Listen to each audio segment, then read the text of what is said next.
I'm going to invite up on stage in a couple of minutes somebody who will reluctantly come up here. One of Ireland's most successful and recognisable people ever is Bono. We're not going to invite Bono up.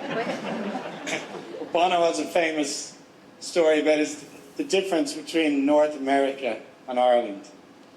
He said in North America, Americans see a successful guy with a big house up on the hill and they say, I want to be like him. In Ireland, they see the successful guy with a house on the hill and they say, I'm going to get that bastard. And what Bono talks about is something that's probably woven a little bit into Irish culture for hundreds of years of inferiority complexes.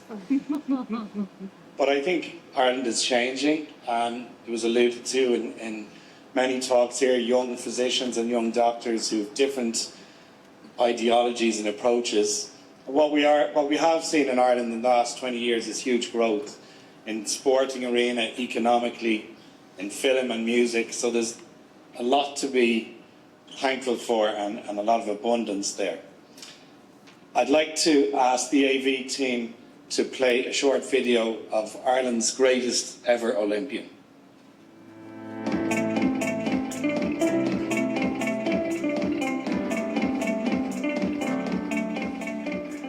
Why they were the big favourites, 6:05.31, the world best time. They can be very close to it here. The Irish double, no, not quite the world best time, but the gold for Ireland, McCarthy and O'Donovan.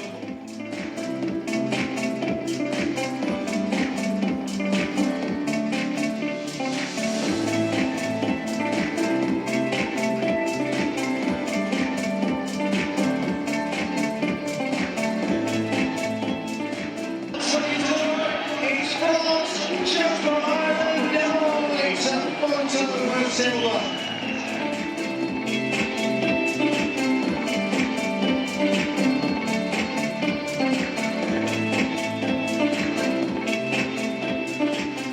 There's Paul O'Donovan dragging that finish in. Victor McCarthy. Medal for Ireland, are going to do it. Back-to-back champions. Ireland win. Wow, what a finish. Even Paul O'Donovan. Gold medal, Olympic champions again. Paul is a shy man. He's known for that in Ireland, and a reluctant hero somewhat. I might start around an area I find fascinating, the environment that creates success. So Paul, just for background, trained in a very small rowing club, Skibbereen Rowing Club in West Cork in Ireland. It's an incredible powerhouse. It has multiple Olympians, multiple world champions, and at the last I'm aware, 8 coaches who are all volunteers. Yeah, it's expanded a lot. I think there was only one coach back in my day when I was starting, and then my dad wanted to get into it. That's how I got started. He wanted to coach me and my brother when we were very young, and yeah, well, I suppose we just kind of loved it. Got some of our friends involved in it, and kept going. But yeah, there's been kind of a few kind of coaches come and go and stuff. But then since our success in more recent years, the coaching team has expanded a lot more. There's a lot more kids as well signing up to do it. Big expansion with the boathouse and the equipment and stuff to facilitate a lot more people in doing the sport, which is it's a fantastic sport, and it offers great opportunities. As we saw earlier today, there was kind of a kid from a disadvantaged kind of background in Chicago, took up the sport, was a natural talent at it, and now has college scholarship offers from all over America. So they're kind of great opportunities for people in the sport, and it's kind of great that we've got like coaches in Skibbereen that are kind of volunteering, and it's like that all over the world in the sport around. Just kind of helping out and giving back to people in the world, which is fantastic. It seems quite understated, regardless, that volunteer coaches can create such a high-performance environment down in Skibbereen. What ingredients do you think are central It's hard to like put your finger on one thing exactly. I think what we had in Skibbereen was just, because no one was being paid to be there, it was all voluntary. They just wanted the best for everyone that was involved in it. I think one of the most important things was like throughout all of the years, there was one kind of central figure in it, which was our head coach of at Rowing Ireland, now Dominic Casey. So he was just working in one of the local boat yards and kind of just coaching rowing then on the side. He loved it, but I suppose he was there from the early 90s. He rowed himself through the late 80s, 90s, and then went into coaching. And what he did, I suppose, just got some early success with people going to the Junior World Championships in kind of the late 90s, and then by the Sydney Olympics in 2000, we had a spare man on the Olympic team. We had two guys, one in the boat in the Athens Olympics in 2004 that made the final. One of them was a reserve, and another guy was a reserve at the 2008 Olympics. I suppose they had been kind of in the national system, learning from what the national coaches were doing, and kind of saying what they thought did and didn't work. And Dominic was kind of implementing that then back in Skibbereen, running kind of little experiments on the younger people there and seeing what did and didn't work, and just constantly changing and innovating, trying to get better. And I think it was just that kind of one central figure that was kind of retaining the knowledge, but also he was like, I'm just a guy that kind of builds boats like as a trade. What do I know about rowing? But I'll try things out and see what doesn't work. Whereas some of the people who are coming in from the national team were like, this is the way we do things. This is what I've done before that has got success. So we're going to do that. But as you all know, especially in healthcare, sport is the same. Things develop, they get better, new training methods, new equipment, and so on. That if you're not innovating, you're going to be falling behind. So I think we were just very lucky in that our coach was there, central to it all. Getting information from different coaches that were coming in and always kind of changing, trying to get better, and it's something we've tried to do as well throughout our own careers. So, amid all of this, you qualified as a chartered physiotherapist, I think 2017. Mm-hmm. Probably realised you're never going to earn any money doing that, so you went back into medicine. You qualified as a doctor then, 3 years ago? Yeah, 2.5 years ago, yeah. Okay, and somewhere in the middle of all that, you won 3 Olympic medals. yeah, that's right, somehow. Well, could you give us some, how? It just kind of happened, I suppose. You don't think it. It was not something we thought of that much growing up. It was because I was rowing since I was 7 years of age, and doing some other sports, but always in school as well, and learning things. And I think just the nature of the sport of rowing, that you can't make any money in rowing. It costs you far more than you'll ever make from it. So we kind of just knew that we'd have to go to college, get ourselves educated, and so we just kept doing it, and just having from such a young age kind of managed our time to keep the two of them going. Never kind of questioned any of it, and I think just kind of loved doing both of those things. Loved studying, learning, and getting better in that regard, and just loved training, trying to get better at rowing, innovating, and just balancing the two. And it's just been tremendous fun for me. To be fair, I enjoyed every minute of it. You do kind of look back and you're like, gee gosh, that was intense, but it's so rewarding then when you do achieve it. So, for example, in undergraduate training, how do you maintain fitness levels while also under duress for learning huge amounts from new academic information, hours on end, hospital work? What did a day look like? It was intense enough, yeah. So I suppose I used to get up very early in the morning. And how early? Very early, about 4 o'clock. I just used to prioritise my training first thing in the morning, because you're kind of freshest then. You just get it done out the way, and you can go and focus on your college stuff then for the rest of the day, and studying and meeting with your friends. And obviously to be really good at rowing, you have to be training for. I've had to take, years out here and there. I do kind of half years in college and stuff, and say in the years kind of leading up to the Olympics, you're full-time training, like you're doing of actually training for 5 hours of rowing, and then all of the bits around that. So obviously you can't do that while you're, in med school and working as a doctor and stuff. So you kind of have to, be innovative as well and prioritise what training sessions give you the most bang for buck. And, you're kind of learning. And so it was interesting when we were kind of in med school, all the quality improvement, what are they called, strategies that you can use, like, the lean strategy and Six Sigma and just auditing and stuff like that. And I was had applied all of those to myself in terms of like training and stuff. So just doing things like, and it might work for some people, but I kind of just all of this stuff that I didn't think was working at all. So stretching, foam rolling, warming up, cooling down, going to the physio. I was like, I was like, I'm not getting injured, so I'm just not going to do it and see how it goes. And worked out, and it saves a lot of time. And then I've been very lucky since, but it mightn't work for everyone. And that was just a strategy that worked for me.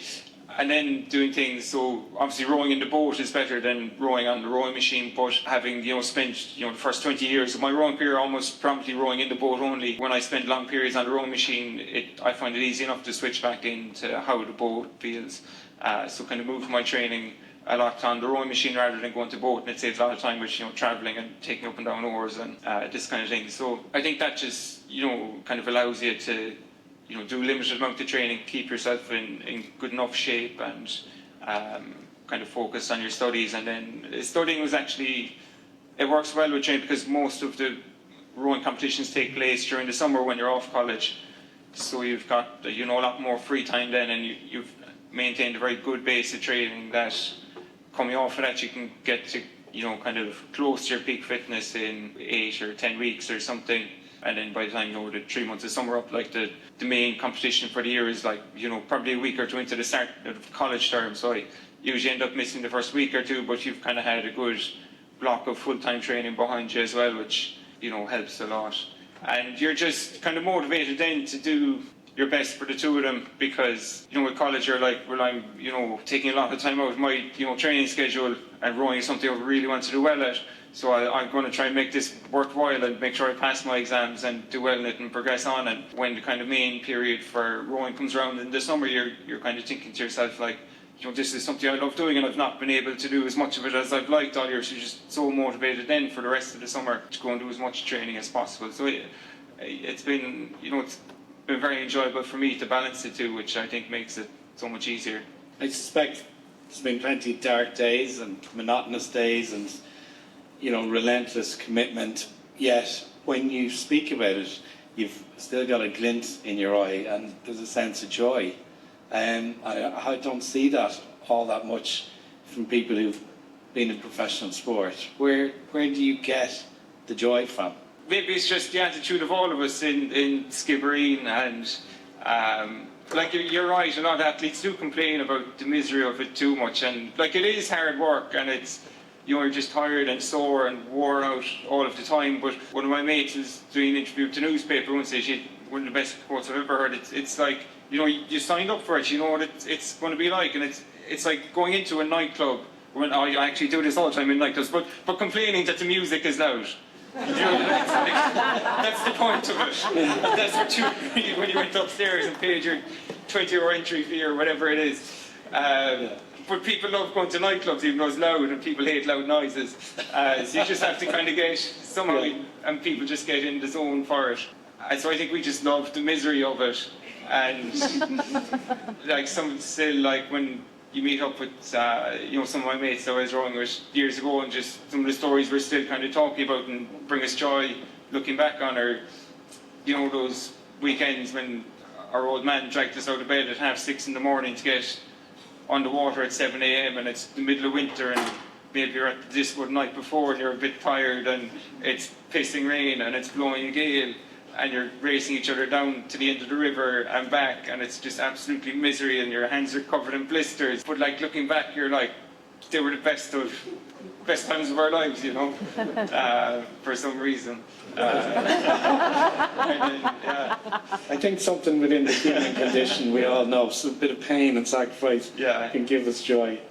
In terms of plans for the future with your medical career, what's on the horizon? So I found out, was it yesterday or the day before, I'm starting the core training scheme with RCSI in July.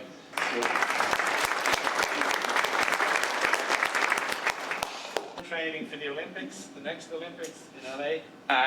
That's the plan, so I'm keeping myself fit for the time being, and might have to talk to Professor McNamara to get a bit of time off at some stage, if that would be allowable. But speaking of LA, actually, there's Peter and Ed are in the room from the Olympic Federation of Ireland.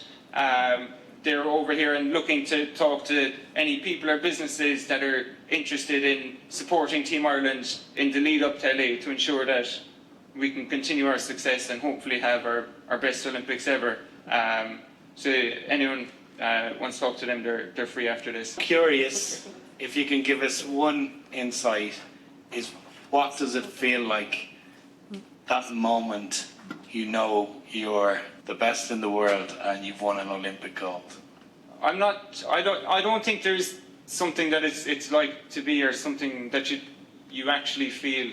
Like, it's kind of a fallacy, and people are like expecting it so much in particularly their sports careers. But like, one of the neurologists that was speaking earlier today was kind of saying a similar thing. She was like, my career is going to be great once I get into this school or college, and once I get this residency program, and once I get this job as an attending. And I think athletes are the same as well. They're like, once I win this race or make this team or win the Olympics, then my life is going to be complete. I'm going to be so happy. But I often think it's not the case at all. That there's, for some reason, like some kind of a ceiling on like how happy or satisfied you can be with your life, and there's very little difference between something kind of bringing you just a trivial amount of happiness in someone opens the door for you, and like winning the Olympics or something. Like, obviously there's a bit of a difference, but it's not as much as people think. And I think you often see it in interviews with athletes. Straight after a race, someone asks you, how do you feel? 99 times out of 100, I think the response is, it hasn't sunk in yet. I don't think there ever is anything to sink in. From my own experience, I think the most important thing is that people actually enjoy the process of what they're doing day to day, because I think if you're just looking to do something and you think at the end of it all it's going to be worthwhile, it's probably not. Maybe for one or two people, but I think for the vast majority, it's you have to enjoy everything you're doing day to day to get to that point to make it worthwhile. And I think looking back and kind of reflecting on things, my brother with Fintan or whoever else that we've kind of won medals and world championships and Olympics, which we never kind of sit around and think about the good days of actually winning the race. It's like all of the little bits that we did along the way, and moments on training camp or just day to day training and stuff that they're the moments we kind of look back on and cherish and stuff. Do you ever, when you look in the mirror, do you see Paul? Do you say this is Paul O'Donovan, the Olympian? Paul, the doctor? Just Paul? What do you say? I don't think about it too much. Probably just Paul. Yeah. Anyone got any questions for Paul? Yeah, Paul, again, congratulations on your achievements. Can I ask, was there any significant differences with winning medals with your brother versus other, obviously very accomplished teammates and friends? Yeah, in terms of the feelings, and not particularly, no. Like each of them were kind of special and unique and happened under their own circumstances. I suppose the journey with my brother was just very different in itself, because brothers, like, you've just got this love-hate relationship with each other, which I think at that stage of our lives was mostly a hate relationship. Especially that kind of year, the lead up to Rio, we were living together in Cork, training together, rowing in the same boat together, going on training camps, staying in the same room together in a bed that's a foot apart from each other, sitting across from each other at 3 or 4 or 5 meals a day, looking at each other, and you can't even have a conversation about, do you know what I did today? Because it's like, I was by your side all day long. And so we just ended up in just arguing the whole time about everything. I think it was a little bit different then when I ended up going to Finton later on, because we were kind of living, separately as well, was I think a big thing. It's just that kind of different relationship that you had with your brother. But, at the same time, I get on very well with Finton. He's a great guy. Yeah, we just had kind of a good time rowing with each other and some great results as well. Obviously, it's you're a little bit disappointed that I suppose at the end of the day, it's your brother who you started rowing with and spent so much time rowing with, has been replaced by someone else. But I think that's just the nature of the sport, and that's what we kind of signed up to begin with. And we kind of always said it, if there's someone better comes along, then we're going to jump ship and row with them. So, there was no hard feelings there in the end. Paul, you don't fit the model of the supreme athlete that's got a killer instinct. But obviously, deep down, you must have some kind of internal extreme drive. So, were you racing against other people? Were you racing against the clock? Were you just trying to perform at just peak performance?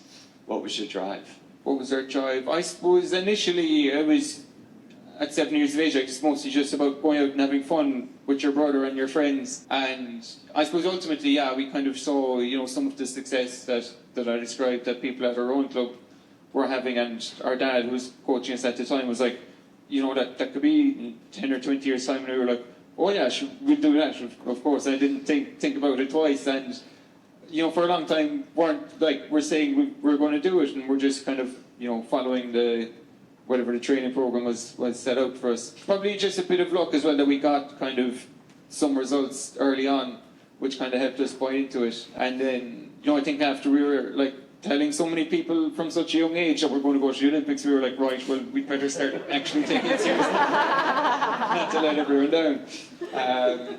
So I suppose, yeah, kind of a little bit like that, but I suppose the thought of, being the best in the world at something and kind of seeing that you have some sort of talent that might be able to go some of the ways you're like, I'll give this a go and see how we get on. And, the more you kind of get little bits of success, and it kind of keeps motivating you and motivating you to learn and get better. And obviously, you lose a lot of races as well along the way, but, you learn a lot from that, and you kind of look back and dissect down, what did you do wrong in the lead up to it, in the weeks before and the months before, and just, kept trying to improve all the time. And I think we just love that process of trying to get better as well, which helped. And I think by the end of it, we were like, if we don't win this race or the next race or the Olympics, it's not the end of the world, and our lives are going to go on and be the same. But we were kind of happy enough to just kind of go out there and try and do our best, which is all anyone can do.